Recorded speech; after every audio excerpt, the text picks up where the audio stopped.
तत्वानुसंधान ग्रंथामध्ये पान नंबर 6 आणि या 6व्या पेजवर वरून दुसरी ओळ, दुसऱ्या ओळीमध्ये आले बघा, किंवा. सापडलं? तिथून वाचूया. किंवा पूर्वभेदवादी ने मैं ब्रह्म नहीं हूं यह जो जीव ब्रह्म के भेद का ग्राहक प्रत्यक्ष कया था, तावादी से यह पूछा चाहिए. सापडलं का? तर ब्रह्म अहम या दोन पदाच्या सामानाधिकरण्यावरून सांगितलं होतं की जीव ब्रह्माची एकता सूचित केलेली आहे, एकता सांगितलेली आहे. त्यावर पूर्वपक्षाने शंका केली होती की जीव आणि ब्रह्म यांची एकता होऊ शकत नाही. का? तर त्याकरिता त्याने दोन कारण सांगितले. एक तर सांगितलं होतं की जीव आणि ब्रह्म या दोघांच्या स्वरूपामध्ये भेद आहे, अर्थात दोघांचे धर्म विरुद्ध आहे. आणि दोघांचे विरुद्ध धर्म असल्यामुळे दोघांचा अभेद होऊ शकत नाही. एक अजून दुसरं त्याने कारण सांगितलं होतं शंका करणाराने, काय? की प्रत्यक्ष अनुभव आहे जीवांना. काय बरं? की मी ब्रह्म नाही असा अनुभव आहे प्रत्येकाला.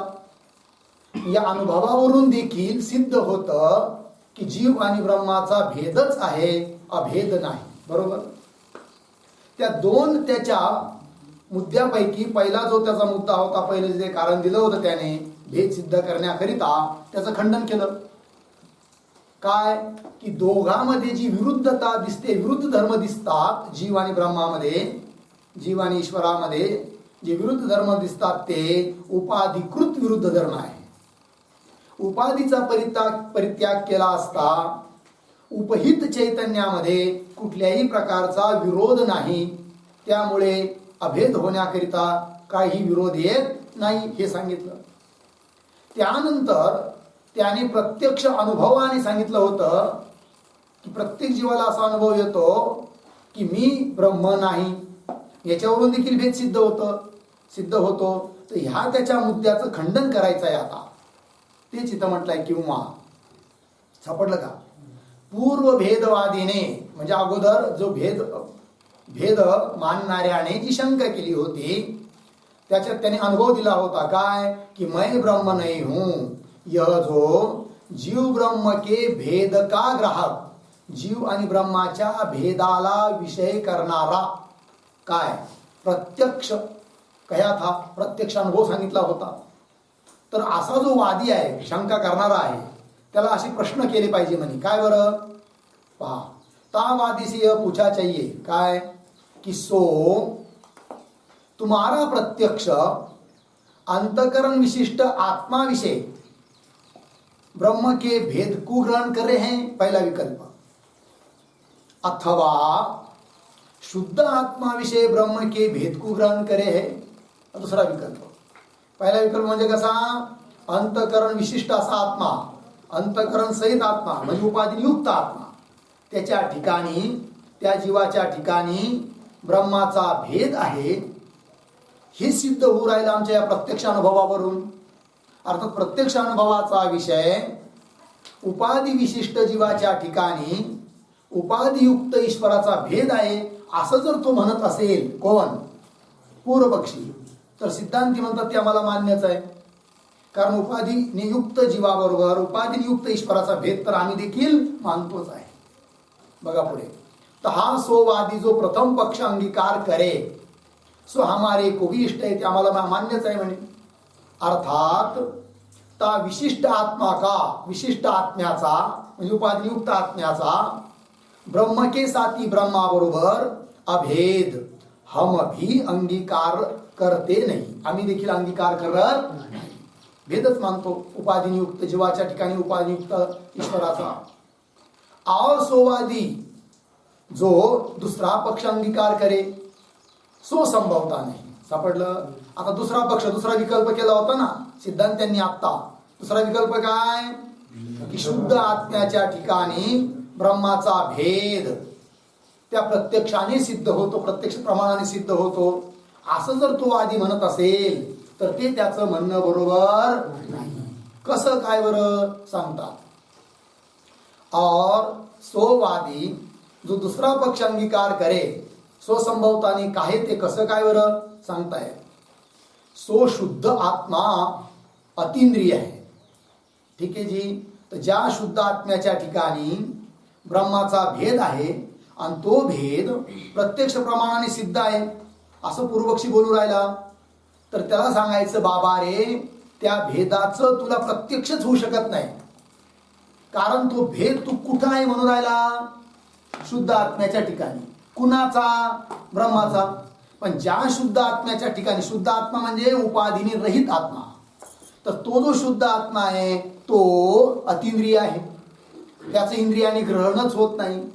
मग धर्मी स्वरूप जो आत्मा म्हणजे ज्याच्या ठिकाणी भेदरूप धर्म सांगायचा आहे, असा जो धर्मी स्वरूप शुद्ध आत्मा, त्याचं जर इंद्रियाने ग्रहण होत नसेल तर त्याच्या ठिकाणी राहणारा जो भेद, त्याचं ग्रहण कसं काय होईल? म्हणून होईल का? नाही होणार. आहे की नाही? जर म्हणे का हो बघावर ह्या वस्तूचं रूप कसं आहे, चांगलं आहे का पहा. रूप कोणत्या वस्तूचं? अहो ही काय आहे? कोणती वस्तू? अहो दाखवा की. अहो ही काय आहे? ती वस्तूच दिसायला तयार नाही आहे. तिचं रूप दिसेल का? नाही आहे. रूप हा धर्म आहे आणि तो रूप ज्याच्या ठिकाणी असतो तो धर्मी. मग तो धर्मी रूप वस्तूच जर दिसत नसेल तर रूप दिसेल का? नाही. तसं हे पूर्वपक्षी तो जो तू भेद म्हणतो ना, शुद्ध आत्म्याच्या ठिकाणी ब्रह्माचा भेद प्रत्यक्ष प्रमाणाने सिद्ध आहे, पण त्या भेदाचं तुला ज्ञानच होऊ शकत नाही. कारण तो भेद कुठं मानून राहिला तू? शुद्ध आत्म्याच्या ठिकाणी. आणि तो शुद्ध आत्मा तर अतिंद्रिय आहे, इंद्रियाने त्याचं ग्रहण होत नाही. मग धर्मी स्वरूप शुद्ध आत्म्याचं जर इंद्रियाने ग्रहण होत नाही तर त्याच्या ठिकाणी असणारा भेद त्याचं ग्रहण कसं होईल? अर्थात होणार नाही. म्हणून तुझ्या त्या प्रत्यक्ष रूप अनुभवाच्या माध्यमाने शुद्ध आत्म्याच्या ठिकाणी ब्रह्माचा भेद आहे असं तुला म्हणता येणार नाही. खंडन करत आहे. लक्षात आलं? पंक्ती पहा. काय ते? सो शुद्ध आत्मा, ओळ सापडली का? शुद्ध आत्मा म्हणजे उपाधिरहित आत्मा अतिंद्रिय आहे. अतिंद्रिय म्हणजे इंद्रियाने त्याचं प्रत्यक्ष होत नाही. अर्थात इंद्रियजन्य ज्ञान का विषय नहीं है. इंद्रियजन्य ज्ञानाचा विषय नाही. कोण? शुद्ध आत्मा. ऐसे शुद्ध आत्मा के ग्रहण करणे वास्ते, अशा शुद्ध आत्म्याचं ग्रहण करण्याकरिता म्हणजे त्याचं ज्ञान करून घेण्याकरिता, ऐसे शुद्ध आत्मा के ग्रहण करने वास्ते चक्षु आदि इंद्रियों की प्रवृत्ति कदाचित भी नहीं होवेगी. बरोबर? चक्षु इत्यादी इंद्रियांची प्रवृत्ती कधीही होऊ शकत नाही. कुणाचं ग्रहण करण्याकरिता? शुद्ध आत्म्याचं ग्रहण करण्याकरिता. का बरं? शुद्ध आत्मा कसा आहे? अतिंद्रिय आहे, म्हणजे इंद्रियजन्य ज्ञानाचा विषय होत नाही. पुढे जबी म्हणजे जब, जेव्हा, ता भेद का धर्मी रूप शुद्ध आत्मा. तर भेद हा झाला धर्म, राहणारा जो असतो, आधेय जो असतो त्याला धर्म म्हणतात, आणि तो धर्म जिथं राहतो त्याला धर्मी म्हणतात. मग आता पहा, जब ही म्हणजे जब, जेव्हा, ता भेद का त्या भेदाचा धर्मी रूप, धर्मी स्वरूप शुद्ध आत्मा इंद्रियों करी के ग्रहण नहीं हुआ. इंद्रियों करी के मतलब इंद्रियांच्या द्वारे जर त्या शुद्ध आत्म्याचं ग्रहण होत नाही, म्हणजे कुणाचं ग्रहण होत नाही? धर्मीचं ग्रहण होत नाही. इंद्रियों करी के ग्रहण नहीं हुआ तभी, तर मग ता शुद्ध आत्मा के आश्रित, त्या शुद्ध आत्म्याच्या आश्रित, शुद्ध आत्म्याच्या आश्रयाने राहणारा सो, तो ब्रह्म का भेद, तो ब्रह्माचा भेद इंद्रियों करिके कैसे ग्रहण होवेगा? इंद्रियांच्या द्वारे कसं ग्रहण होईल? अर्थात ग्रहण होणार नाही. काय ठरलंय एकंदरीत? की शुद्ध आत्म्याच्या ठिकाणी जो ब्रह्माचा भेद त्या भेदाचं इंद्रियाने ग्रहण होऊ शकत नाही. बरोबर का? हेतू काय दिला? त्या भेदाचा, भेदरूप धर्माचा धर्मी जो शुद्ध आत्मा त्याचंच ग्रहण इंद्रियाने होत नाहीये. आणि नियम आहे, धर्मीचं ग्रहण झाल्याशिवाय धर्माचं ग्रहण होत नाही. धर्मी जो शुद्ध आत्मा त्याचंच इंद्रियाने ग्रहण होत नाही, तर त्याच्या ठिकाणी राहणारा ब्रह्माचा भेद कसं काय ग्रहण होईल? अर्थात मी काय मय ब्रह्म से भिन्न हूं असं प्रत्यक्ष प्रमाण दाखवलं होतं ना त्याने. काय होतं प्रत्यक्ष प्रमाण? मय ब्रह्म नाही हूं, मी ब्रह्म नाही, असा सर्व लोकांना अनुभव आहे म्हणे. तर मी ब्रह्म नाही या प्रत्यक्ष अनुभवावरून शुद्ध आत्म्याच्या ठिकाणी ब्रह्माचा भेद सिद्ध होत नाही हे सिद्ध केलं आहे की नाही. चला पंक्ती तभी ता शुद्ध आत्मा के आश्रित, शुद्ध आत्म्याच्या आश्रयाने राहणारा सो ब्रह्म का भेद इंद्रियों करके कैसे ग्रहण होवेगा? किंतु नहीं ग्रहण होवेगा, अर्थात ग्रहण होणार नाही. जिस कारण ते, का बरं? स्पष्टीकरण करतात. जिस कारण ते, ज्या कारणाने की धर्मी के तथा प्रतियोगी के ज्ञान ते विना ता भेद का ज्ञान होता नहीं. बघा, धर्मी के तथा प्रतियोगी के ज्ञान ते विना, धर्मी आणि प्रतियोगी या दोघांचं ज्ञान असल्याशिवाय भेदाचं प्रत्यक्ष होऊ शकत नाही. उदाहरण पहा. समजा घट आहे आणि पट आहे. घटाच्या ठिकाणी पटाचा काय भेद, भिन्नता आहे ना दोघं. घटाच्या ठिकाणी पटाचा काय आहे? भेद आहे. तर धर्म झाला भेद, तो जिथं आहे तो झाला धर्मी. मग आता घट आणि पट या दोघांमध्ये धर्मी कोण? बोलत चला, धर्मी कोण? बरोबर आहे, घट. तो भेद जिथं सांगायचा तो धर्मी. धर्मी कोण आहे? घट. धर्म कुणाचा? सॉरी, भेद कुणाचा? पटाचा. घटाच्या ठिकाणी भेद कुणाचा? पटाचा. पट झाला प्रतियोगी. पट काय झाला? प्रतियोगी. आणि घट काय झाला? धर्मी. मग आता घट आणि पट यांचा भेद आपल्याला चक्षुरेंद्रियाने प्रत्यक्ष आहे की नाही? आहे ना, प्रत्यक्ष आहे. का प्रत्यक्ष आहे तो भेद? की तिथं त्या भेदरूप धर्माचा धर्मी जो घट तोही प्रत्यक्ष आहे, आणि त्या भेदरूप धर्माचा प्रतियोगी जो पट तोही प्रत्यक्ष आहे. म्हणजे धर्मी आणि प्रतियोगी यांचं जिथं प्रत्यक्ष असतं तिथं भेदाचंही प्रत्यक्ष होतं, धर्माचंही प्रत्यक्ष होतं, आहे की नाही? म्हणून घटपटाचा भेद तर इंद्रियाने प्रत्यक्ष आहे, पण शुद्ध आत्म्याच्या ठिकाणी ब्रह्माचा भेद इंद्रियाने प्रत्यक्ष होऊ शकत नाही. कारण शुद्ध आत्म्याच्या ठिकाणी ब्रह्माचा जो भेद, त्या भेदाचा धर्मी कोण? शुद्ध आत्मा. बोलत चला, त्या भेदाचा धर्मी कोण? शुद्ध आत्मा. त्या भेदाचा प्रतियोगी कोण? ब्रह्म. तर धर्मी जो आत्मा आहे तो प्रत्यक्ष आहे का इंद्रियाने? नाही आहे. प्रतियोगी जे ब्रह्म ते प्रत्यक्ष आहे का? नाही. मग त्या भेदाचा धर्मी आणि भेदाचा प्रतियोगी दोघांचं सुद्धा जर इंद्रियाने प्रत्यक्ष नाही तर त्या दोघांचा भेद इंद्रियाने प्रत्यक्ष कसं काय होईल? अर्थात होणार नाही. लक्षात आलं? ते दिलं इथं. किंतु नहीं ग्रहण होवेगा जिस कारण ते. पंक्ती सापडली का? पंक्तीवर ध्यान ठेवायचं. जिस कारण ते, ज्या कारणाने की धर्मी के तथा प्रतियोगी के ज्ञान ते विना. सापडलं? धर्मी आणि प्रतियोगी या दोघांच्या ज्ञानाशिवाय ता भेद का ज्ञान, त्या भेदाचं ज्ञान होता नाही, होऊ शकत नाही. किंतु मग कुणाचं, कोणत्या भेदाचं प्रत्यक्ष होतं? किंतु पुढे पहा. धर्मी प्रतियोगी के ज्ञान हुए ही. सापडलं का? तिथं कसं पहा. किंतु धर्मी प्रतियोगी असं आहे ना, धर्मी आणि प्रतियोगी यांच्यामध्ये एक शब्द टाका, और. खालून 6 पेजवर और दोघांच्या मध्ये झालं ना. आता पहा. किंतु धर्मी और प्रतियोगी, धर्मी आणि प्रतियोगी या दोघांचं, प्रतियोगी के ज्ञान हुए ही, या दोघांचं ज्ञान असेल तरच ता भेद का ज्ञान होवे, त्या भेदाचं ज्ञान होतं. उदाहरण दिलं तुम्हाला. उदाहरण काय दिलं? घट आणि पट. घट धर्मी आहे, पट प्रतियोगी आहे, दोघांचं ज्ञान आहे म्हणून त्यांच्या भेदाचं देखील ज्ञान आहे. ता भेद का ज्ञान होवे. उदाहरण देऊ राहील स्वतः ग्रंथकार. जैसे घट पटो न, घट पट नाही, न म्हणजे भेद, आणि तो भेद राहू राहिला आता कुठं? घटाच्या ठिकाणी. कुणाचा? पटाचा. कोण राहू राहिला? भेद. त्या भेदाचा धर्मी कोण? घट. धर्मी म्हणा किंवा अनुयोगी म्हणा. जो धर्मी आहे त्यालाच म्हणायचं अनुयोगी. जिथं राहतो धर्म आहे की नाही, अभाव वगैरे भेद वगैरे धर्म, तो अनुयोगी. आणि ज्याचा भेद राहतो किंवा तो झाला काय? प्रतियोगी. आता घट पटोन यामध्ये धर्मी किंवा अनुयोगी कोण? घट. प्रतियोगी कोण? पट. पंक्ती पहा. जसे घट पटोन इस प्रतीतीते, म्हणजे या प्रतीतीने घट विषय प्रतीत भया जो पट का भेद आहे. घट विषय म्हणजे घटाच्या ठिकाणी प्रतीत भया, प्रतीत झालेला, अनुभवाला आलेला, दिसणारा भया जो पट का भेद आहे. ता भेद का म्हणजे त्या भेदाचा सो घट तो धर्मी होवे.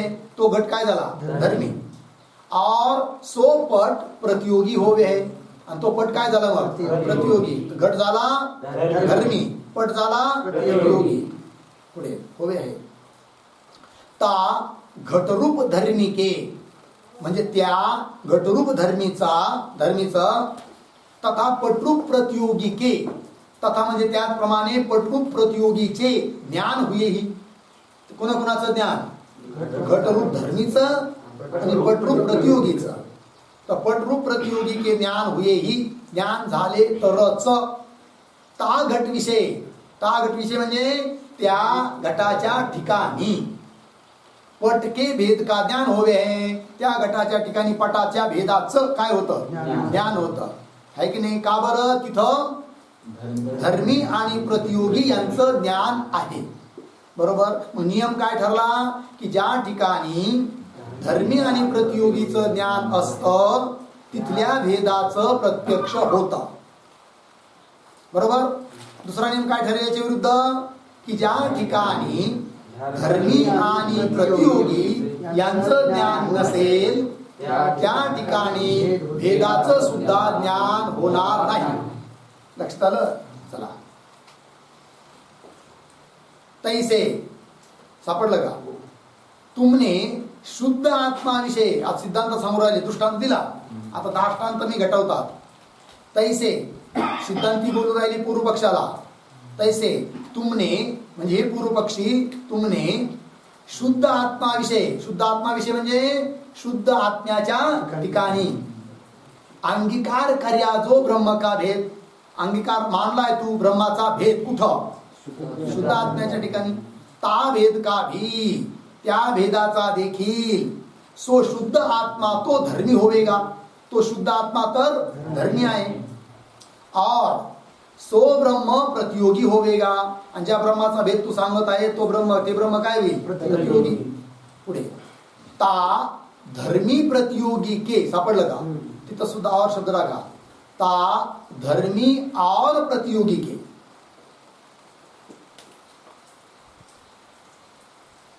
ता धर्मी और प्रतियोगी के. सापडलं? हा. ता म्हणजे त्या धर्मी आणि प्रतियोगीचे ज्ञान ते विना, धर्मी आणि प्रतियोगीचं ज्ञान झाल्याशिवाय ता भेद का ज्ञान होवेगा नाही. त्या भेदाचं ज्ञान होऊ शकत नाही. है की नाही? और ता भेद का सो शुद्ध आत्मा रूप धर्मी झालं. ता भेद का म्हणजे त्या भेदाचा तो शुद्ध आत्मा रूप धर्मी. बरोबर. तथा ब्रह्मरूप प्रतियोगी दोनों अतिंद्रिय आहे. दोन्ही कसे आहे? अतिंद्रिय आहे. म्हणजे इंद्रियांच्या द्वारे त्यांचं ग्रहण होत नाही. याते म्हणून ता धर्मी प्रतियोगी के प्रत्यक्षते विना. सापडलं का? तिथं सुद्धा और शब्द टाका. ता याते ता धर्मी और प्रतियोगी के. सापडलं? म्हणून त्या धर्मी आणि प्रतियोगीचे प्रत्यक्षते विना, प्रत्यक्ष झाल्याशिवाय ता भेद का प्रत्यक्ष कैसे होवेगा. त्या भेदाचं प्रत्यक्ष कसं होईल बरं? अर्थात होणार नाही. तेच दिलं. किंतु नाही होवेगा. अर्थात प्रत्यक्ष होणार नाही. याते म्हणून जीव ब्रह्म के भेद का ग्राहक प्रत्यक्ष प्रमाण है, यह वादी का कहना केवल मनोरथ मात्र है. खंडन केलं त्याचं, कुणाचं? शंका करणाऱ्याचं. या ते म्हणून जीव ब्रह्म के भेद का, सापडलं का? जीव आणि ब्रह्म या दोघांच्या भेदाचं ग्राहक, त्या भेदाला ग्रहण करणारं प्रत्यक्ष प्रमाण आहे, असं जे पूर्व पक्षी म्हणाला होता, शंका करणारा म्हणाला होता. यह वादिका, वादिका म्हणजे पूर्व पक्षाचं कहना, म्हणणे केवळ मनोरथ मात्र आहे, केवळ त्याचं एक शब्द मात्र म्हणणं आहे, त्याच्याने भेदाचं ग्रहण होऊ शकत नाही.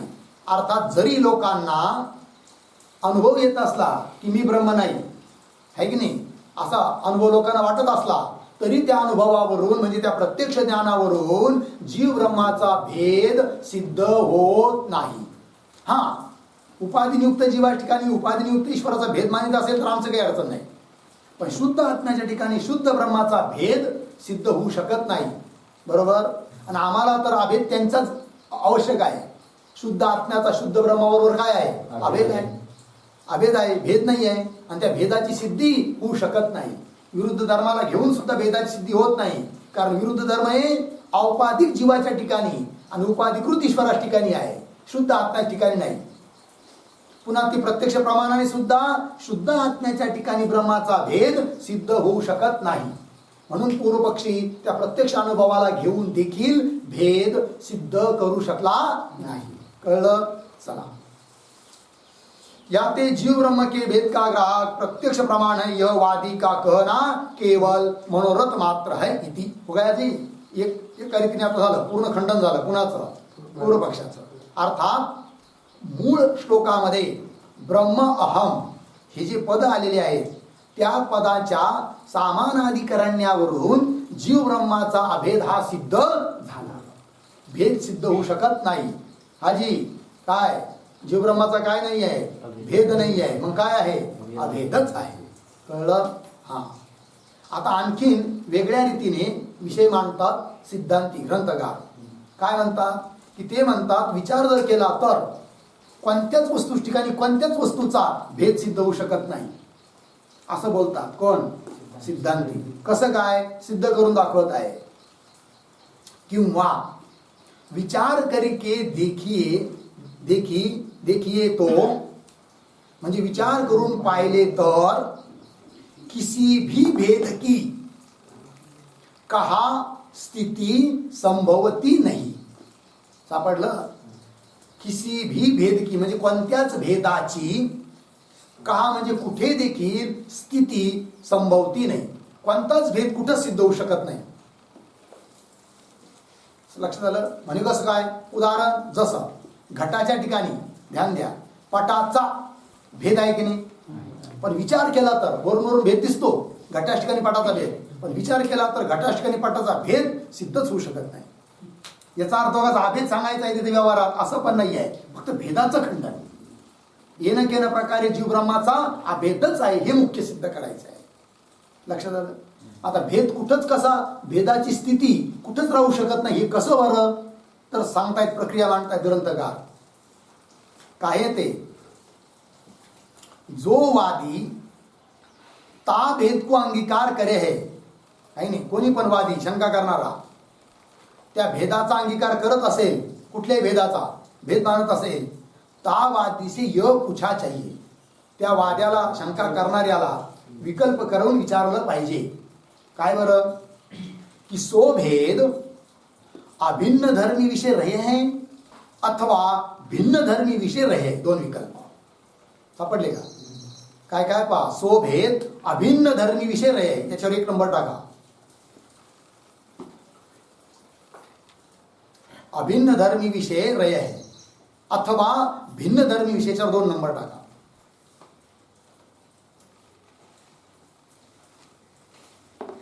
झालं? आता समजून घेऊया थोडा विषय. ध्यान द्या, ओळीनंतर वाचू. तर सिद्धांत्यांनी 2 विकल्प विचारले. कुणाला? पूर्व पक्षाला. कोण पूर्व पक्षी? की जो भेद मानतो त्याला विकल्प दिले की बाबा रे, जो भेद तू मानतो तो भेद ज्या धर्मीच्या ठिकाणी मानतो, तर कोणत्या धर्मीच्या ठिकाणी मानतो, अभिन्न धर्मीच्या ठिकाणी भेद मानतो किंवा भिन्न धर्मीच्या ठिकाणी भेद मानतो. विकल्प लक्षात आले काय काय? अभिन्न धर्मीच्या ठिकाणी भेद मानतो किंवा भिन्न, कोणती नका वाचू, किंवा भिन्न धर्मीच्या ठिकाणी भेद मानतो. लक्षात आलं? म्हणजे भेदाचं कोणीतरी धर्मी असणार की नाही. जिथं भेद मानायचा तो धर्मी, ज्याचा भेद तो प्रतियोगी. तर भेदाचा जो धर्मी आहे तो धर्मी कसा, अभिन्न का भिन्न. आणि काय बाबा भिन्न भिन्न काय लक्षात नाही येऊ राहिलं. तर बघा, अभिन्न म्हणजे अभेदानी युक्त. अभिन्न शब्दार्थ काय? अभेदानी युक्त. आणि भिन्न म्हणजे भेदानी युक्त. ठीक आहे. आता समजा ध्यान द्या, घट आहे आणि घटाच्या ठिकाणी पटाचा भेद. ध्यान द्या इकडं, घटाच्या ठिकाणी काय? पटाचा भेद. तर घटाच्या ठिकाणी जो पटाचा भेद, त्या भेदाचा धर्मी कोण सांगा? घट. प्रतियोगी कोण? पट. बरोबर, एवढं लक्षात आलं. तर भेद जो आहे त्याचा धर्मी जो घट, तर तो घट रूप धर्मी अभिन्न आहे का भिन्न आहे. म्हणजे अभिन्न रूप जो घट रूप धर्मी, तर अभिन्न असा धर्मीच्या ठिकाणी भेद आहे का पटाचा. अभिन्न म्हणजे अभेदानी युक्त. अभिन्न शब्दार्थ काय? मग अभेदानी युक्त घटाच्या ठिकाणी तू भेद मानतो का पटाचा. पहिला विकल्प बरोबर. दुसरा विकल्प काय? भिन्न धर्मीच्या ठिकाणी भेद. भिन्न म्हणजे भेदाने युक्त असा धर्मी आणि त्याच्या ठिकाणी भेद मानतो. हे दोन विकल्प कळाले. समजा त्या दोन विकल्पातून पहिला विकल्प मानेल पूर्व पक्षी. काय म्हणेल? अभिन्न धर्मीच्या ठिकाणी मी भेद मानतो. काय बोलत चला. अभिन्न धर्मीच्या ठिकाणी मी भेद मानतो. अभिन्न धर्मी कोण आहे? तर घट. तो कसा आहे? अभिन्न. अभिन्न म्हणजे अभेदानी युक्त. अभिन्न शब्दार्थ काय होतं? अभेदानी युक्त. आता ध्यान द्या, तर त्याला म्हणायचं कार्य व्हावा तुझा धर्मी कसा आहे? अभेदानी युक्त. अभेदानी युक्त आहे आणि त्याच्या ठिकाणी तू मानून राहिला भेद. मग अभेदानी युक्ताच्या ठिकाणी जो अभेद नाही, अभेदानी युक्त आहे, त्याच्या ठिकाणी भेद म्हणजे काय झालं? व्याघात दोष. कोणता? व्याघात दोष. इकडे म्हणून राहिला की आमचा धर्मी कसा आहे? अभिन्न, अभेदानी युक्त आहे. आणि वरून मानून राहिला भेद. अरे भेद मानला तर काय होईल मग? तू धर्मी भेदानी युक्त होईल ना. आणि धर्मीला काय मानून राहिला तू? अभिन्न, अभेदानी युक्त. मग अभिन्न धर्मीच्या ठिकाणी जर तू भेद मानायला निघाला तर तुझ्या गळ्यात दोष येऊन पडतो. कोणता? व्याघात दोष. आता व्याघात दोष येऊ नये वदतो व्याघात मे मुखे जिव्हा नास्ति या म्हणण्याप्रमाणे. आता व्याघात दोष येऊ नये म्हणून पूर्व पक्षी काय म्हणेल? नाही नाही नाही नाही नाही, मी भेद ज्या धर्मीच्या ठिकाणी मानतो ना तो धर्मी अभिन्न नाहीये. कारण अभिन्न धर्मी मानला तर काय दोष आला? व्याघात दोष. मग आता काय म्हणेल तो? भिन्न धर्मीच्या ठिकाणी मी भेद मानतो. काय जी? भिन्न धर्मीच्या ठिकाणी मी भेद मानतो. हाय ना असं म्हणेल. तर असं मानल्यावर काय दोष येतात त्याचा विचार आपण पुढे करू, म्हणजे थोड्या वेळात. अगोदर पहिला विकल्प मानण्यात जो दोष दिला ना व्याघात तो एकदा वाचून घेऊ आणि नंतर दुसरा विकल्प मानण्यात काय दोष येतो ते सांगू नंतर. ठीक. पंक्ती पहा, आकडे टाकले होते ते वाचा ना. सो भेद अभिन्न धर्मी विषय रहे हैं अथवा भिन्न धर्मी विषय रहे हैं. दोन विकल्प समजले. या म्हणजे या ठिकाणी भेदते रहित का नाम अभिन्न आहे. अभिन्न धर्मी म्हटलं ना तर अभिन्न शब्दाचा अर्थ समजून सांगितला. अभिन्न म्हणजे काय? भेदते रहित का नाम अभिन्न आहे. भेदाने जो रहित त्याला म्हणायचं अभिन्न. काय झालं? यहा भेदते रहित का नाम अभिन्न है लागलं. और भेद वाले का नाम भिन्न है. भिन्न म्हणजे कोण? भेद वाला. आणि अभिन्न म्हणजे भेदाने रहित त्याला काय म्हणायचं? अभिन्न. अभिन्न शब्दाचा काय अर्थ? भेदाने रहित. आणि भिन्न म्हणजे भेदाने युक्त. हाँ, यहाँ भेदते रहित का नाम अभिन्न है और भेद वाले का नाम भिन्न है. लागलं. तहा सोवादी तो वादी जो प्रथम पक्ष अंगीकार करे, पहिला पक्ष मानेल. पहिला पक्ष म्हणजे कोणता? अभिन्न धर्मीच्या ठिकाणी भेद राहतो असं मानेल. ज्याच्यावर तुम्ही एक आकडा टाकलाय ना, सो वादी जो प्रथम पक्ष अंगीकार करे तो एक तो व्याघात दोष की प्राप्ती होवे. कोणता दोष येतो? व्याघात दोष. काय ते कसं काय येतो व्याघात दोष समजावून सांगतात ग्रंथकार. एक तो व्याघात दोष की प्राप्ती होवे. काय ते कसं बरं? परस्पर विरुद्ध धर्मों का जो एक अधिकरण विशेष समुच्चय है ताका नाम व्याघात है. पहिले व्याघात म्हणजे काय हे समजावून सांगितलं. बघा किती दयाळू आहे ग्रंथकार, आहे की नाही? प्रत्येक गोष्टीचं स्पष्टीकरण करताय, आहे की नाही? बघा काय आहे ते. परस्पर विरुद्ध धर्मों का, परस्परामध्ये जे विरुद्ध धर्म आहे की त्या विरुद्ध धर्मांचा जे एक अधिकरण विषय समुच्चय, एका अधिकरण मध्ये समुच्चय संग्रह होणे, राहणे, ताका नाम व्याघात आहे. त्याला काय म्हणतात? म्हणजे दोन विरुद्ध धर्म सांगायचे आणि त्या दोन्ही विरोधी धर्माला एका अधिकरणामध्ये सांगण्याचा प्रयत्न करणे, त्याला म्हणतात काय? व्याघात. कळलं की नाही? त्याला काय म्हणायचं? व्याघात. म्हणजे बोलण्यात तारतम्य नाहीये आज त्याचा अर्थ. इकडे बोलू बी राहिला आणि म्हणतो काय? माझ्या तोंडात जीभ नाहीये.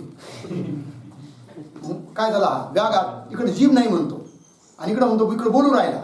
तर जिथं बोलणं घडतं तिथं जीभ असते आणि जिथं जीभ असते तिथं बोलणं होतच. जीभ असेल तर बोलणं होतं, जीभ नसेल तर बोलणं होत नाही. इकडे बोलू बी राहिला आणि जीभ नाही म्हणतो म्हणजे कसं झालं? परस्पर विरुद्ध नाही की नाही? असा त्याचा अर्थ आहे. आणखीन व्याघात दोषाचं उदाहरण, मम पिता ब्रह्मचारी. माझा बाप ब्रह्मचारी, जन्मापासून ब्रह्मचारी आहे. व्याघात दोष. इकडे बापाला ब्रह्मचारी म्हणतो आणि स्वतः कुठून आला मग तू? आकाशातून थोडी पाहिजे. तर बदलतो व्याघात, याला म्हणतात. लक्षात आलं? चला, तर मग लक्षण दिलंय व्याघात दोषाचं. परस्पर विरुद्ध धर्मों का जो एक अधिकरण विषय समुच्चय, समुच्चय म्हणजे संग्रह, एका ठिकाणी सांगणे, ताका नाम व्याघात आहे. जैसे ज्याप्रमाणे प्रसंग विषय म्हणजे इथं प्रस्तुत प्रसंगामध्ये, प्रकृत प्रसंगामध्ये वर्तमान इथं जो विषय चालू आहे त्या ठिकाणी, जैसे प्रसंग विषय भेदते रहितपणा तथा भेद या दोनों परस्पर विरुद्ध आहे. एका बाजूला तू काय म्हणतोय? धर्मी कसा आहे आमचा? अभिन्न म्हणजे भेदाने रहित, आणि तिथं काय आहे? भेद. वा, काय झालंय? दोन विरुद्ध धर्म एका ठिकाणी सांगणं झालं म्हणजेच कोणता दोष? व्याघात. जसे प्रसंग विषय भेदते रहितपणा तथा भेद यह दोनों परस्पर विरुद्ध है. लागला अर्थ?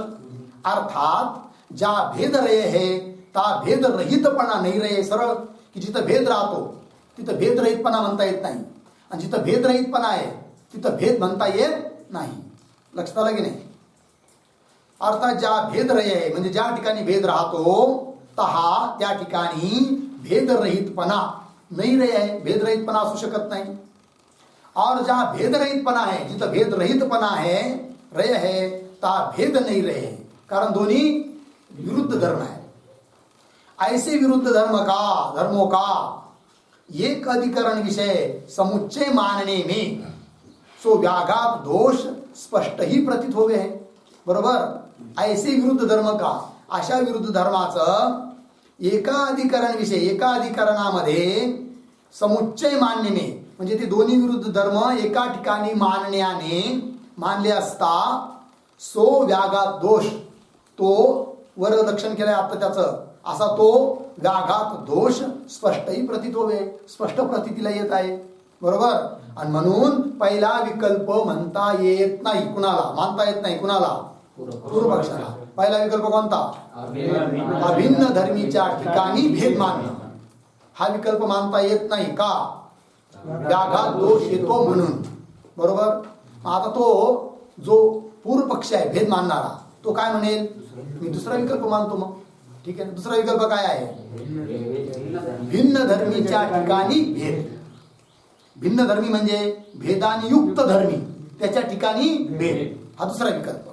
ते चाललं पाहता. और दूसरा भेद रहित धर्मी विषय भेद को ग्रहण करणे हारे प्रत्यक्ष ज्ञान विषय. अजून एका तरी खंडन करू राहिले बरं का. अजून दुसरा विकल्प चालू नाही केला त्यांनी, आहे की नाही? पहिल्या विकल्पाचं खंडन केलं ना एका दृष्टीने, कोणता दोष देऊन? व्याघात दोष देऊन. आणखीन पहिल्या विकल्पाचं खंडन.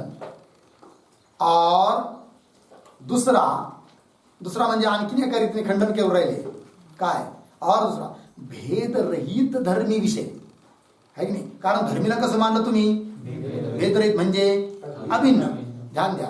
तर अभिन्न धर्मीच्या ठिकाणी आणि काय मानला तुम्ही? भेद. तर अभिन्न धर्मी ठिकाणी जर तुम्ही भेद मान लागले तर ते ज्ञान प्रमाज्ञान नाही राहणार, भ्रमज्ञान होऊन जाईल.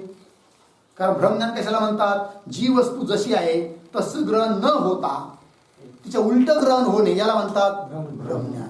आहे समोर रज्जू, समजू राहिला साप, भ्रमज्ञान आहे की नाही? तसं इथं धर्मी कसा आहे? अभिन्न. आणि तिच्या ठिकाणी तू धर्माचं ग्रहण करू राहिला, अर्थात हे ज्ञान कसं ठरेल? मग भ्रमरूप ठरेल. जर तू अभिन्न धर्मीच्या ठिकाणी भेद मानला तर. लक्षात आलं? पंक्ती पहा. और दुसरा भेदरहित धर्मी विषय. भेदरहित धर्मीच्या ठिकाणी म्हणजे अभिन्न धर्मीच्या ठिकाणी भेदकू ग्रहण करणे हारे प्रत्यक्ष ज्ञान विषय. भेदाला ग्रहण करणाऱ्या प्रत्यक्ष ज्ञानाच्या ठिकाणी भ्रमरूपता की प्राप्ती होईल. अर्थात हे प्रत्यक्ष ज्ञान काय ठरेल? भ्रमरूप ठरेल. केव्हा? जर अभिन्न धर्मीच्या ठिकाणी भेद मानला तर. लक्षात आलं? तर भ्रमरूपता की प्राप्ती होवेगी. लागलं?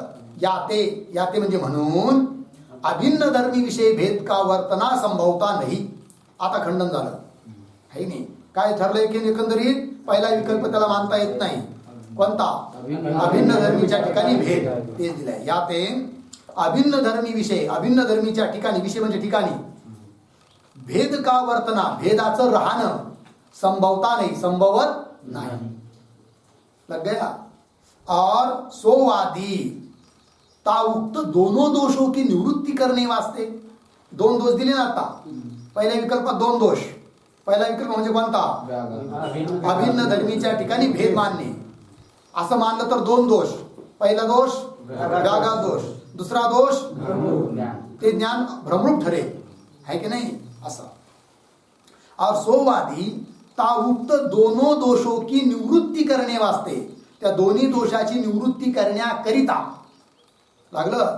सो भेद म्हणजे जो भेद त्याला म्हणायचा आहे तो भेद भिन्न धर्मी विषय रय आहे. याच्यावर दुसरा 2 नंबरचा आकडा द्या. आता भिन्न धर्मी विषय रय आहे. आता दुसरा विकल्प चालू राहिला. सो भेद भिन्न धर्मी विषय रय आहे. यह द्वितीय पक्ष. दुसरा विकल्प. द्वितीय पक्ष म्हणजे दुसरा विकल्प जो अंगीकार करे तावादी से यह पूछा चाहिए. त्या वाद्याला, त्या शंका करणाऱ्याला असं विचारलं पाहिजे. कोण म्हणतात? सिद्धांती म्हणतात. आता पहिल्या विकल्पाचं विवेचन संपलं, दुसरा विकल्प चालू झाला. दुसरा विकल्प म्हणजे कोणता? भिन्न धर्मीच्या ठिकाणी भेद. ठीक आहे ना? भिन्न धर्मी म्हणजे भेदायुक्त धर्मी आणि त्याच्या ठिकाणी काय मानायचा? भेद. बरोबर? आता हा दुसरा विकल्प जर मानेल कोण? पूर्वपक्षी. का? तर पहिल्या विकल्पात दोन दोष येतात, ते दोन दोष येऊ नये म्हणून दुसरा विकल्प मानायला लागेल तो. कारण भेद तर त्याला मानायचाच आहे. पहिला विकल्प तर मानता येईना, मग दुसरा मानायचा प्रयत्न करील तर मग त्याला आणखीन विकल्प केली पाहिजे. कुणाला? त्या पूर्वपक्षाला. लक्षात आलं? चला. जो अंगीकार करे तावादी से यह पूछा चाहिए. बरोबर? पहा आपले सो भेद आपने करी के भिन्न करे हुए धर्मी विषय आप रहे हैं अथवा किसी दूसरे भेद करी के भिन्न करे हुए धर्मी विषय सो भेद रहे हैं. सापडली ओळ? ओळ ध्यानात ठेवा. खालून कोणती ओळ आहे ते तिचं नंतर वाचू आपण. अगोदर समजून सांगतो, नंतर पुन्हा वाचायच्या टायमाला ध्यानात आली पाहिजे ही ओळ चालू आहे म्हणून. ठीक आहे ना? काय खालून? पाचवी ओळ. हा. आता ध्यान द्या. तर त्या शंका करण्याला काय करायचे? विकल्प करायचे. आहे की नाही? कोणता विकल्प मान राहिला तो तेव्हा विकल्प करू राहिले आपण. भिन्न धर्मीच्या ठिकाणी भेद मानायला निघाला तो. ध्यान द्या. आता तर त्याला विचारायचं, तू भेद मानायला निघाला ना? समजा घटाच्या ठिकाणी पटाचा भेद, तर जो भेद तुला मानायचा आहे कुठं? घटाच्या ठिकाणी. आणि तो घट कसा मानून राहिला तू? भिन्न धर्मी. भिन्न धर्मी आहे म्हणजे भेदाने युक्त. भेदाने युक्त आहे तो धर्मी. पण भेदाने युक्त आहे म्हणजे कोणत्या तरी भेदाने युक्त आहे ना. कोणत्या भेदाने युक्त आहे सांग? तो धर्मी. ध्यान द्या, तो जो धर्मी आहे ज्याच्या ठिकाणी तुला भेद मानायचा, तो धर्मी कोणत्या भेदाने युक्त आहे की नाही? म्हणजे जो भेद तू मानायला निघाला त्या धर्मीच्या ठिकाणी, त्याच भेदाने युक्त आहे का तो धर्मी? है की नाही? आणि अशा त्या धर्मीच्या ठिकाणी तू भेद मानून राहिला, असा आहे का? असा पहिला विकल्प. पहिला विकल्प कळाला काय? की जो भेद तू धर्मीच्या ठिकाणी मानतोय तो धर्मी कसा असला पाहिजे? भेदाने युक्त. कोणत्या तरी भेदाने युक्त. मग कोणत्या भेदाने युक्त? तर जो भेद तू मानून राहिला त्याच भेदाने युक्त धर्मीच्या ठिकाणी भेद मानून राहिला, हे पहिला विकल्प. किंवा तुला जो भेद मानायचा आहे धर्मीच्या ठिकाणी, ज्या धर्मीच्या ठिकाणी मानायचा तो धर्मी कसा पाहिजे? भेदाने युक्त. मग जो भेद मानायचा आहे त्या भेदाने युक्त नाही तो धर्मी, दुसऱ्या कोणत्या तरी भेदाने युक्त आहे धर्मी, आणि त्याच्या ठिकाणी मी हा भेद मानून राहिलो, असं तुला म्हणायचं आहे का? असा दोन विकल्प. दुसरा विकल्प. दोन विकल्प स्वरूप कळालं. तर पहिला विकल्प काय? की जो भेद तू मानून राहिला त्याच भेदाने युक्त तो धर्मी आहे का? हा पहिला विकल्प. आणखी स्पष्ट करण्यासाठी तुम्हाला दुसऱ्या भाषेत सांगतो. धर्मी कोण? घट. त्याच्या ठिकाणी भेद मानायचा कुणाचा? पटाचा. तर घटाच्या ठिकाणी पटाचा भेद, त्या भेदाला नाव देऊ आपण ए. काय नाव द्यायचं? ए. तर ए नावाचा भेद त्याला मानायचा आहे कुठं? घटाच्या ठिकाणी. बरोबर? ए नावाचा भेद त्याला मानायचा आहे कुठं? घटाच्या ठिकाणी. पण म्हणजे घट धर्मी झाला. पण ज्या घटाच्या ठिकाणी म्हणजे ज्या धर्मीच्या ठिकाणी भेद मानायचा आहे त्याला ए भेद, पण तो जो घटरूप धर्मी कसा पाहिजे? भेदाने युक्त. तर तो घटरूप धर्मी कोणत्या भेदाने युक्त आहे सांग? मग ए नावाचा भेद ठेवायचा आहे ना.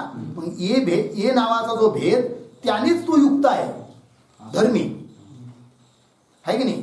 आणि त्याच्या ठिकाणी ए नावाचा भेद मानायचा, असं तुला म्हणायचं का? हा झाला पहिला विकल्प. बरोबर? दुसरा विकल्प कसा? की ए भेद तुला ठेवायचा आहे, पण ए भेद ठेवण्याकरिता धर्मी जो घट त्याच्या ठिकाणी ए भेद ठेवायचा आहे. तो ए भेद ठेवण्याकरिता घटरूप धर्मी कसा पाहिजे? भेदाने युक्त. पण कोणत्या भेदाने? म्हणजे बी नावाच्या भेदाने युक्त आहे, म्हणजे दुसराच आहे की नाही? बी नावाचा भेद, बी ना तो सुद्धा भेदच, पण त्याचं नाव दिलं काय? बी. म्हणजे ए पासून तो वेगळा झाला. तर बी नावाचा जो भेद त्याने युक्त आहे घट, आणि त्याच्या ठिकाणी माझा ए नावाचा भेद आहे. म्हणजे मग ए नावाचा भेद कुठं राहू राहिला? भेदाने युक्त धर्मीच्या ठिकाणी. कोणत्या भेदाने युक्त? बी भेदाने युक्त जो धर्मी त्याच्या ठिकाणी माझा ए नावाचा भेद. हा दुसरा विकल्प. दोन विकल्प कळाले. त्या पहिल्या विकल्पाचा विचार करू. समजा त्यानं तो म्हणाला मी पहिला विकल्प मानतो. पहिला विकल्प म्हणजे कोणता? ए नावाचा भेद घटाच्या ठिकाणी ठेवण्याकरिता तो घट त्या एनेच ए भेदानेच युक्त आहे, त्याच भेदाने युक्त आहे. तर दोष येतो आत्माश्रय. कोणता दोष येतो? आत्माश्रय दोष येतो. म्हणजे कस काय? की एला ठेवण्याकरिता जो धर्मी पाहिजे तो कसा पाहिजे? भेदाने युक्त. म्हणजे एची स्थिती करविण्याकरिता धर्मी कसा पाहिजे? भेदाने युक्त. आणि तो कोणत्या भेदाने युक्त आहे? एनेच. म्हणजे एला ठेवण्याकरिता एचीच जरूरत पडली. आपल्या स्थितीकरिता आपलीच जरूरत पडत असेल किंवा आपल्या उत्पत्तीकरिता आपलीच जरूरत पडत असेल तर त्यावेळेस दोष येतो कोणता? आत्माश्रय. बरोबर? ते दोन विकल्प कळाले का अगोदर? दोन विकल्पापैकी जर त्या दोन पैकी पहिला विकल्प माने तर दोष दिला कोणता? आश्रय. तर तो कसा येतो तो एकदा वाचूया आपण. नंतर पहिला विकल्प जर त्याला जमला नाही मग तो मानायला निघल दुसरा विकल्प कोणता? हो थांबा, मला ए ठेवण्याकरिता माझा धर्मी ए नियुक्त नाहीये, बी नियुक्त आहे, असा दुसरा विकल्प मानायला निघेल. कोण? पूर्वपक्ष. तर मग बघू त्याचं नंतर खंडन कसं करायचं. अगोदर पहिला मुद्दा घेऊन पहिला विकल्प कोणता? ए ठेवण्याकरिता तो धर्मी सुद्धा एनेच युक्त आहे. हा पहिला विकल्प. पंक्ती पहा 7व्या पेजवर खालून 5वी पंक्ती. सो भेद सापडलं का? आपने करी भिन्न करे हुए धर्मी विषय आप रहे हैं. हा पहिला विकल्प. त्याच्यावर वाटल्यास एक आकडा देऊ शकता. ठीक आहे ना. पण पहिले जे वर आपण सुरुवातीला 1-2 आकडे दिले ना ते मुख्य आहे आणि हे आता विकल्पात विकल्प. सापडलं का? चला. सोभेद. सोभेद म्हणजे कोणता? ए भेद. त्याला ठेवायचा आहे ना तो भेद. सोभेद आपणे करिके. आपणे करिके म्हणजे ए भेद ठेवायचा आहे त्याला. त्या एनेच ए भेदानेच युक्त आहे धर्मी असा आहे का? हा पहिला. सोभेद आपणे करिके भिन्न करे हुए म्हणजे आपल्या द्वाराच भिन्न केलेल्या आहे की नाही धर्मीच्या ठिकाणी. धर्मी विषय आप रे आपण स्वतः राहतो. हा पहिला विकल्प. ठीक. अथवा दुसरा विकल्प असता. अथवा किसी दुसरे. याच्यावर दुसरा आकडा द्या. हा दुसरा विकल्प आहे. अथवा किसी दुसरे भेद करिके. किसी दुसरे भेद करिके म्हणजे बी या भेदाने युक्त धर्मीच्या ठिकाणी ए नावाचा भेद. अथवा किसी दुसरे भेद करिके भिन्न करे हुए धर्मी विषय. धर्मीच्या ठिकाणी दुसऱ्या भेदाने युक्त अशा धर्मीच्या ठिकाणी. दुसरा भेद कोण? बी. बी या भेदाने युक्त अशा धर्मीच्या ठिकाणी धर्मी विषय. सोभेद रे. सोभेद म्हणजे ए नावाचा भेद राहतो रे आहे. हा दुसरा विकल्प. तहा म्हणजे या 2 विकल्पामध्ये सोवादी जो प्रथम पक्ष अंगीकार करे. जर तो पहिला पक्ष मान्य करील है की नाही. पहिला पक्ष म्हणजे कोणता? स्वतः ए नावाचा भेद ठेवण्यासाठी तो धर्मी सुद्धा एनेच युक्त आहे. हा पहिला भेद. पहिला विकल्प. सोवादी जो प्रथम पक्ष अंगीकार करे तो आत्माश्रय दोष की प्राप्ती होवेगी. कोणता दोषी? आत्माश्रय दोष की प्राप्ती होवेगी. काय ते कसं काय बरं सांगतायत. आपणी उत्पत्ती विषयी जो आपणी अपेक्षा आहे. अगोदर आत्माश्रय दोष कशाला म्हणतात त्याचं विवेचन करून सांगू राहिले. आपणी उत्पत्ती म्हणजे आपल्याच उत्पत्तीमध्ये आपलीच जरूरत असेल त्याला म्हणायचं काय? आत्माश्रय. आपणी उत्पत्ती विषय जो आपणी अपेक्षा आहे त्याला आहे ना. अथवा एक लक्षण झालं आत्माश्रयाचं. अथवा आपणी स्थितीविषयी जो आपणी अपेक्षा आहे किंवा आपल्या स्थितीकरता आपलीच जरूरत असेल तर तिथं सुद्धा दोष येतो. कोणता? आत्माश्रय आहे की नाही. अथवा आपणे ज्ञानविषयी आपल्या ज्ञानाकरता आपलीच अपेक्षा असेल ताका नाम आत्माश्रय. 3 रीतीने आपल्या उत्पत्तीकरिता आपलीच जरूरत असेल किंवा आपल्या स्थितीकरिता आपलीच जरूरत असेल किंवा काय आपल्या ज्ञानाकरिता आपलीच जरूरत असेल. ठीक आहे ना. त्याला म्हणायचं काय? आत्माश्रय. ठीक आहे ना. घटाच्या उत्पत्तीकरिता जरूरत आहे म्हणे. कशाची?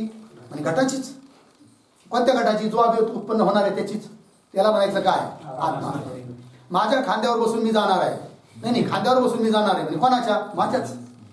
स्वतःच्या खांद्यावर बसता येईल का? नाही. त्याला म्हणायचं काय? आत्माश्रय आहे की नाही. म्हणे का तुमच्या बापाचं नाव काय? म्हणे देवदत्त. बरं काय हरकत. तुमचं नाव काय? म्हणे देवदत्त. नाही म्हणे माझ्यापासून मी उत्पन्न झालो आहे असं म्हणणार एखादा तर काय होईल? आहे की नाही. कारण दोष आला कोणता? आत्माश्रय. कळलं की नाही. हा चला. घर म्हणू लागलं की मला घरात राहायचं आहे. म्हणे कुठं? माझ्यात मध्ये. घरात माणूस राहू शकतो पण घरच म्हणलं की नाही माझ्यात मला राहायचं आहे. जमल का? नाही. कोणता दोष? आत्माश्रय. ठीक आहे ना. ते दिले मग 3 रूपाने. ताका नाम आत्माश्रय है. लागली ओळ. आता पहा पुढे 7व्या पेजवर शेवटची ओळ. जैसे हा प्रसंग विषय म्हणजे इथं जो सिद्धांत प्रकृत प्रसंग चालू आहे ना तिथं जोडता येतात हे सारं. आत्माश्रय दोष कसा येतो हे समजून सांगत आहे. जैसे हा प्रसंग विषय 30 भेद विशिष्ट धर्मी विषय 30 भेद की स्थिति मानने विषय सो अपनी स्थिति विषय आप अपनी अपेक्षा रूप आत्माश्रय दोष स्पष्टही प्रतीत होवे आहे. इथं आत्माश्रय दोष येऊ राहिला म्हणे. कारण काय? आपल्या स्थितीकरिता आपली जरूरत. कारण ए नावाचा भेद ठेवायचा आहे तुम्हाला घटाच्या ठिकाणी धर्मीच ठिकाणी. आणि तो घटरूप धर्मी कसा असला पाहिजे? भेदाने युक्त. कोणत्या भेदाने युक्त? ए रूप भेदाने युक्त. तर आपल्याच स्थितीकरिता आपली अपेक्षा, याला म्हणायचं काय? आत्माश्रय. बघा मग जैसे या प्रसंगाविषयी तीस भेद विशिष्ट धर्मीविषयी, भेदाने युक्त धर्मीच्या ठिकाणी तीस भेद की स्थिती मानण्याविषयी, त्या भेदाची स्थिती मानण्याकरिता, मानण्यामध्ये सो अपनी स्थितीविषयी अपनी अपेक्षा, आपल्या स्थितीकरिता आपली अपेक्षा रूप आत्माश्रय दोष स्पष्टही प्रतीत होवे है, स्पष्ट रूपाने प्रतीतीला येत नाही. लक्षात आलं? या ते म्हणून तीस भेद विशिष्ट धर्मी विषय तीस भेद का वर्तना संभवे नाही. खंडन. म्हणून त्या भेदाने विशिष्ट धर्मीच्या ठिकाणी तो भेद मानणे है की नाही, म्हणजे जो भेद मानायचा आहे त्याच भेदाने युक्त धर्मी असं म्हणता येत नाही. पहिला विकल्प मानता येत नाही. पहिला विकल्प मानला तर दोष कोणता? आत्माश्रय. या ते तीस भेद विशिष्ट धर्मी विषय, त्या भेदाने विशिष्ट धर्मीच्या ठिकाणी तीस भेद का वर्तन, त्याच भेदाचं राहणं, वर्तन म्हणजे राहणं संभवे नाही. लागला अर्थ? और ता आत्माश्रय दोष के निवृत्ती करणे वास्ते सोवादी. ठीक आहे ना? आता पहा, आता आत्माश्रय दोष येऊ राहिला, पहिला विकल्प मानला तर मग आत्माश्रय दोष येऊ नये म्हणून कदाचित आता शंका करणारा म्हणेल काय? हा, मला ए नावाचा भेद ठेवायचा आहे धर्मीच्या ठिकाणी, पण तो धर्मी कसा पाहिजे? भिन्न. भिन्न म्हणजे भेदाने युक्त. म्हणजे कोणत्या भेदाने युक्त? म्हणजे बी भेदाने युक्त धर्मी. त्याच्या ठिकाणी मी ठेवील माझा ए रूप भेद असं मानेल. का? आत्माश्रय दोष येऊ नये म्हणून. बरोबर? पंक्ती पहा. और ता आत्माश्रय दोष के निवृत्ती करणे वास्ते, त्या आत्माश्रय दोषाची निवृत्ती करण्याकरिता सोवादी, तो शंका करणारा, किसी दुसरे भेद करके भिन्न करे हुए धर्मी विषय. सापडलं का? किसी म्हणजे कोणत्या तरी दुसऱ्या भेदामुळे भिन्न भेद करिके, भेदामुळे भिन्न करे हुए धर्मी विषय, भिन्न केलेल्या धर्मीच्या ठिकाणी सो भेद रहे है, यह दुसरा पक्ष जो अंगीकार करे, असा दुसरा पक्ष, दुसरा विकल्प जर माने. लक्षात आलं? ए नावाचा भेद ठेवण्याकरिता कोणत्या तरी दुसऱ्या भेदाने युक्त धर्मी आहे, म्हणजे भेद नावाच्या भेदाने युक्त तो धर्मी आहे. कोण? धर्मी. बी भेदाने युक्त आहे आणि तिथं माझा आहे मग कोण? ए नावाचा भेद असं तो म्हणेल तर पहा मग दुसरा पक्ष जो अंगीकार करे तावादी से य पूछा चाहिए. मग त्याला आणखीन आता विकल्प करायला पाहिजे. लक्षात आलं की नाही? काय विकल्प करायला पाहिजे? सो दुसार भी असं तिथं असं दुरुस्ती करा. सो दुसरा भी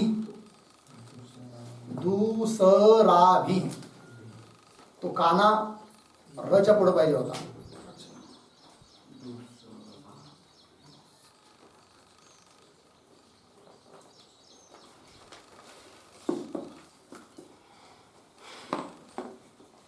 लागलं? हा, चला आता तो तावादी से यह पूछा चाहिए, त्याला असं विकल्प करून विचारलं पाहिजे. काय भाऊ?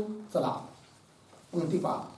सो दुसरा भी म्हणजे दुसरा देखील म्हणजे कोणता? बी. शाबास. बी नावाचा भेद. ठीक आहे ना? कुठं राहू राहिला? घटाच्या ठिकाणी आहे की नाही? आता ध्यान द्या, अगोदर समजून घेऊ. तर ए नावाचा भेद ठेवण्याकरिता त्याला जरूरत आहे कुणाची? बी नावाच्या भेदाची. बरोबर? मग आता त्याला विचारायचं, तो बी नावाचा भेद ज्या ठिकाणी तू मानून राहिला तो धर्मी घट आहे की नाही, तर तो धर्मी कसा? म्हणजे बी नावाचा भेद अभिन्न धर्मीच्या ठिकाणी राहतो का भिन्न धर्मीच्या ठिकाणी राहतो? लक्ष देऊ राहिले की नाही? कोणता भेद? बी नावाचा भेद अभिन्न धर्मीच्या ठिकाणी राहतो का भिन्न धर्मीच्या ठिकाणी? जर अभिन्न धर्मीच्या ठिकाणी मानला तर व्याघात दोष पहिल्यासारखा. मग काय मानावं लागेल? भिन्न धर्मीच्या ठिकाणी बी राहतो. भिन्न धर्मीच्या ठिकाणी म्हणजे भेदाने युक्त धर्मीच्या ठिकाणी बी नावाचा भेद राहू राहिला असं म्हणावं लागेल त्याला. मग पुन्हा विकल्प करायचे. तो बी नावाचा भेद तू धर्मीच ठिकाणी ठेवू राहिला आणि तो धर्मी कसा? भेदाने युक्त. तर त्या बी भेदानेच युक्त तो धर्मी का बीला सोडून आणखी दुसऱ्या धर्माने युक्त तो धर्मी? लक्ष देऊ राहिले की नाही? जर तो म्हणेल मला तो बी धर्म ठेवायचा आहे ना, तर ते बी धर्मानेच युक्त भिन्न आहे. भिन्न बी भेदानेच युक्त आहे तो धर्मी. तर दोष कोणता? आत्माश्रय. समजलं? मग त्याला काय म्हणावं लागेल की बी भेद ठेवण्याकरिता धर्मी कसा पाहिजे? भिन्न, भेदाने युक्त. पण बी नावाच्या भेदानेच युक्त असं म्हणता येत नाही, नाहीतर दोष येतो. कोणता? आत्माश्रय. मग काय म्हणावं लागेल त्याला? दुसरा कोणीतरी, म्हणजे सी नावाचा भेद. मग बी नावाचा भेद ठेवण्याकरिता जो धर्मी पाहिजे तो भेदाने युक्त पाहिजे. कोणत्या भेदाने युक्त? सी भेदाने युक्त. ध्यान द्या, सी भेदाने युक्त. मग सी भेदाने युक्त जो धर्मी त्याच्या ठिकाणी मी ठेवील म्हणे माझा बी नावाचा भेद. आहे की नाही? लक्षात आलं की नाही? म्हणजे बी नावाचा भेद ठेवण्याकरिता त्याला काय मानावं लागला? सी नावाचा भेद मानावा लागला. पण त्याला पुन्हा विचारायचं, मग अरे बाळा, सी नावाचा भेद ज्या धर्मीच्या ठिकाणी तू मानून राहिला तो धर्मी अभिन्न का भिन्न? लक्षात राहील नाही? आता सी भेद ठेवण्याकरिता जो धर्मी त्याला मानायचा आहे तो जर अभिन्न धर्मी म्हणेल तर अभिन्न धर्मी ठिकाणी भेद कोणता दोष? व्याघात दोष. बरोबर? व्याघात दोष येऊ नये म्हणून त्याला काय म्हणावं लागेल? नाही नाही नाही नाही नाही, माझा सी नावाचा जो भेद आहे ना तो त्या धर्मीच्या ठिकाणी आहे की जो धर्मी भिन्न आहे, म्हणजे भेदाने युक्त आहे की नाही? मग पुन्हा विचारायचं, ठीक ठीक, सी नावाचा भेद तुला ज्या धर्मी ठिकाणी ठेवायचा आहे तो धर्मी कसा? भेदाने युक्त. कोणत्या भेदाने युक्त? सी भेदाने युक्त आहे का दुसऱ्या कोणत्या तरी भेदाने युक्त आहे? तो जर म्हणेल हा सी भेदानेच युक्त आहे तर दोष आत्माश्रय. लक्ष देऊ राहील की नाही? म्हणून सी भेद ठेवण्याकरिता त्याला धर्मी भेदाने युक्त पाहिजे, पण सी नावाच्या भेदाने युक्त म्हणता येत नाही, दोष होतो. कोणता? आत्माश्रय. बरोबर? मग म्हणे आता काय करावं गड्या, सीला ठेवायचं आहे, दुसरा भेद पाहिजे, सी रूप भेदाने युक्त म्हणता येत नाही. मग एक काम करतो मी, काय? पहिला जो आहे ना ए भेद, त्या ए भेदाने युक्त आहे धर्मी, त्याच्या ठिकाणी मी ठेवतो सी. लक्षात आलं की नाही? मग ए भेदाने युक्त जो धर्मी आहे की नाही तो का मानावा लागू राहिला त्याला? सी ठेवण्याकरिता. म्हणजे सी भेद ठेवण्याकरिता धर्मी कसा? ए भेदाने युक्त. आणि ए रूप भेद ठेवण्याकरिता धर्मी कसा मानावा लागला? बी धर्माने युक्त, बी भेदाने युक्त. आणि बी रूप भेदाने युक्त धर्मी आहे तर बी भेद ठेवण्याकरिता धर्मी मानावा लागला सी ने युक्त, सी भेदाने युक्त. आणि सी रूप भेद ठेवण्याकरिता धर्मी मानावा लागू राहिला ए भेदाने युक्त. ए रूप भेद ठेवण्याकरिता धर्मी मानावा लागू राहिला बी भेदाने युक्त. बी नावाचा भेद ठेवण्याकरिता धर्मी मानावा लागू राहिला सी भेदाने युक्त. चालू द्या असं. पुन्हा सी नावाचा भेद ठेवण्याकरिता धर्मी ए भेदाने युक्त. असं फिरत राहा गोल गोल गोल गोल गोल गोल गोल गोल. काय होईल? चक्रिका पद्धती. लक्षात आलं की नाही? मग एक काम करूया, आता असं करूया, मला सी भेद ठेवायचा आहे ज्या धर्मीच्या ठिकाणी तो धर्मी कसा पाहिजे? भेदाने युक्त. बरोबर? पण भेदाने युक्त मग कोणत्या भेदाने युक्त? सीनेच मानलं तर आत्माश्रय. बरोबर? एने मानलं तर चक्रिका. म्हणजे असं करू बी नियुक्त मानतो मी. ध्यान द्यावर का? आता सी नावाचा भेद ठेवण्याकरिता धर्मी कसा मानतोय तो? आता बी नियुक्त. बरोबर? आणि बी नावाचा भेद ठेवण्याकरिता त्याने धर्मी मानला होता कसा? सी नियुक्त. आता सी नावाचा भेद ठेवण्याकरिता तो धर्मी मानू राहिला कसा? बी नियुक्त. म्हणजे सीला ठेवण्याकरिता बीची आवश्यकता आणि बीला ठेवण्याकरिता सीची आवश्यकता. कोणता आश्रय? कोणता दोष? अन्योन्य आश्रय. लक्षात आलं की नाही? अन्योन्य आश्रय. मग आता ध्यान द्या, सी नावाचा भेद त्याला ज्या धर्मीच्या ठिकाणी ठेवायचा आहे तो धर्मी भेदाने युक्त पाहिजे, तर तो भेदाने युक्त पाहिजे धर्मी. सी भेदाने युक्त म्हणता येत नाही, ए भेदाने युक्त म्हणता येत नाही. ए भेदाने युक्त मानला तर चक्रिका पद्धती, बी भेदाने युक्त मानला तर अन्योन्याश्रय, आणि सी भेदाने युक्त मानला तर आत्माश्रय. आता असं करू, मला सी भेद ठेवायचा आहे, पण तो सी नावाचा भेद ज्या धर्मीच्या ठिकाणी ठेवायचा आहे ना तो धर्मी दुसऱ्या कोणत्या तरी भेदाने युक्त आहे, डी भेदाने युक्त आहे. काय मानू? डी भेदाने युक्त आहे. तिथं पुन्हा प्रश्न करायचा त्याला, तो डी भेद ठेवण्याकरिता जो धर्मी तू मानशील तो अभिन्न का भिन्न? अभिन्न मानला तर व्याघात, भिन्न मानला तर कोणत्या भेदाने युक्त. ए ने मानलं, बी ने मानलं, हे सारे दोष येतील पुन्हा, आहे की नाही. मग पुन्हा त्याला डी भेद ठेवण्याकरिता, ई ठेवण्याकरिता वाय झेड एक्स, आहे की नाही. असं चालू द्या, बाराखडी समाप्त होऊन जाईल, भेदाची सिद्धी होणार नाही. त्याला दोष म्हणतात कोणता? अनवस्था. कोणता दोष येतो? एकंदरीत भेदाची सिद्धीच होत नाही. कळलं की नाही? काय होत नाही जी? भेदाची सिद्धीच होत नाही. लक्षात आलं की नाही? हा, चला मग आता कुठं चाललं आपलं? लक्षात आला तुमचा विषय सारा? एवढं सांगायचं आहे, बाकीचं काही नाही. आता हाच विषय सारा पुढे येऊन राहिला. ठीक आहे, मग वाचायचं का? आज उद्या वाचायचं, पण उद्या वाचायचं पुन्हा आवृत्ती करावं लागेल सारी मागची. वाचून घेऊन या, पण किती लांब काय नाही.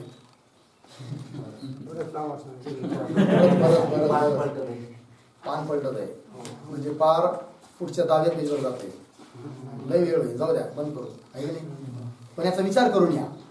कदाचित उद्या अनुवाद कोणालाही करायला सांगेल मी, हा, त्याचं खंडन करण्यासाठी. ठीक आहे, तर ते आलं पाहिजे. ओम पूर्णमदः पूर्णमिदं पूर्णात् पूर्णमुदच्यते पूर्णस्य पूर्णमादाय पूर्णमेवावशिष्यते. ओम शांती शांती शांती.